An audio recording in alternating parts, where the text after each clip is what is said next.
જ્યારે તમને ડાયાબિટીસનું નવા નિદાન થાય છે ત્યારે તમારા બ્લડ ગ્લુકોઝનું સ્તર તમારી ટીમે તમારા માટે નક્કી કરે લક્ષી શ્રેણી કરતાં વધારે હોઈ શકે છે। આ એટલા માટે છે કારણ કે તમારા શરીરને ઇન્સ્યુલિનની આદત પાડવાની જરૂર છે અને તમારું શરીર કેવી રીતે પ્રતિક્રિયા આપે છે તે જોવામાં સમય લાગી શકે છે। તમારા ગ્લુકોઝ પરિણામો જોવા માટે તમારી ટીમ તમારી સાથે સખત મહેનત કરશે, ખાસ કરીને આગામી થોડા દિવસોમાં, અને તમારા ઇન્સ્યુલિનના ડોઝને જરૂર મુજબ સમાયોજિત કરો। જ્યારે તમારું ગ્લુકોઝનું સ્તર ખૂબ ઊંચું હોય ત્યારે તમારે તેને નીચે લાવવા માટે ઝડપી અભિનય કરતી ઇન્સ્યુલિનની વધારાની માત્રા આપવાની જરૂર પડશે। આને કરેક્શન ડોઝ કહેવામાં આવે છે।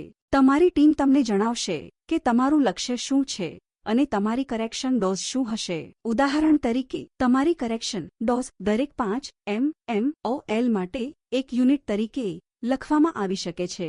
આનો અર્થ એ છે કે ઝડપી અભિનય કરતી ઇન્સ્યુલિનનું એક એકમ તમારા ગ્લુકોઝના સ્તરને 5 mmOLs ઘટાડશે। તેથી જો તમારું બ્લડ ગ્લુકોઝ લેવલ 1.6 mmOLs છે અને અમે તમને 1 યુનિટ આપ્યું છે તો તેનાથી તમારું ગ્લુકોઝ ઘટીને 1 mmOLs થઈ જશે।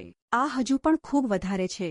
જો અમે 2 એકમો આપીએ તો તે તમારા ગ્લુકોઝને 6 mmOLs સુધી લાવશે, જે તમારી લક્ષ્ય શ્રેણીમાં છે। એક કરેક્શન ડોઝ ઘણીવાર ભોજન સમયે આપવામાં આવે છે, જ્યારે તમે નિયમિતપણે તમારા ગ્લુકોઝનું સ્તર તપાસો છો અને તમે તમારા ખોરાક માટે જે ડોઝ આપશો તેમાં ઉમેરવામાં આવશે। જો કે તમારા ગ્લુકોઝના સ્તરને લક્ષ્ય શ્રેણીમાં લાવવા માટે તે ભોજન વચ્ચે અને સૂતા પહેલા અલગથી પણ આપી શકાય છે। તમારી ટીમ તમને સમજાવશે કે કરેક્શન ડોઝ ક્યારે આપવો। અગાઉના સત્રમાં અમે ઉલ્લેખ કર્યો છે કે કેવી રીતે ઝડપી અભિનય કરતું ઇન્સ્યુલિન ખરેખર 2 કલાક માટે સખત મહેનત કરે છે, પરંતુ તે 4 કલાક સુધી કામ કરવાનું ચાલુ રાખશે। તેથી જો તમારી કરેક્શન ડોઝ યોગ્ય રીતે કામ કરી રહી હોય તો તમારા ગ્લુકોઝનું સ્તર આ આપ્યાના 2 કલાક પછી લક્ષ્ય સુધી નીચે આવવું જોઈએ। આનો અર્થ એ પણ છે કે કરેક્શન ડોઝ કરતી વખતે તમારે ધ્યાનમાં લેવાની જરૂર છે કે તમે છેલ્લે ફાસ્ટ એક્ટિંગ ઇન્સ્યુલિનનું ઇન્જેક્શન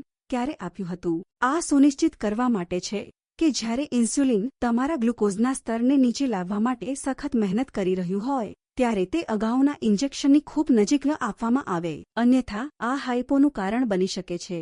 પ્રથમ થોડા દિવસોમાં તમે જોશો કે તમે ઘણા બધા સુધારાઓ કરી રહ્યા છો કારણ કે તમારું ગ્લુકોઝનું સ્તર ઊંચું રહેવાનું ચાલુ રાખી શકે છે। ગ્લુકોઝનું સ્તર થોડુંક અગ્નિ સળગતું હોય છે અને કરેક્શન ડોઝ આગ બુઝાવવામાં મદદ કરી શકે છે।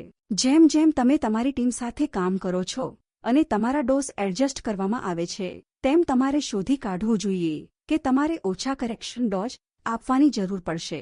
જો કે જો તમને લાગે કે તમે ઘણી બધી અગ્નિશામક કામગીરી કરી રહ્યા છો તો તમારે પહેલા આગને શરૂ થતી અટકાવવાનો પ્રયાસ કરવાની જરૂર છે। ઉદાહરણ તરીકે, તમારે તમારા ગ્લુકોઝનું સ્તર કેમ વધારે છે તેનું કારણ શોધવાની જરૂર છે।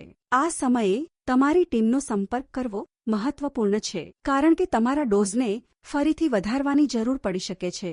જેમ જેમ તમે તમારા શરીરમાં ફેરફારો કરો છો તેનો અર્થ એ હોઈ શકે છે કે ઇન્સ્યુલિન પહેલાની જેમ કામ કરતું નથી અને તમારા ગ્લુકોઝને તમારી લક્ષ્ય શ્રેણીમાં લાવવા માટે તમારે વધુ ઇન્સ્યુલિનની જરૂર પડશે। પરિણામે તમારે અને તમારી ટીમને તમારા કરેક્શન ડોઝની નિયમિત સમીક્ષા કરવાની જરૂર પડશે। જો તમારી તબિયત ખરાબ હોય તો કૃપા કરીને સિક ડે નિયમો સત્રને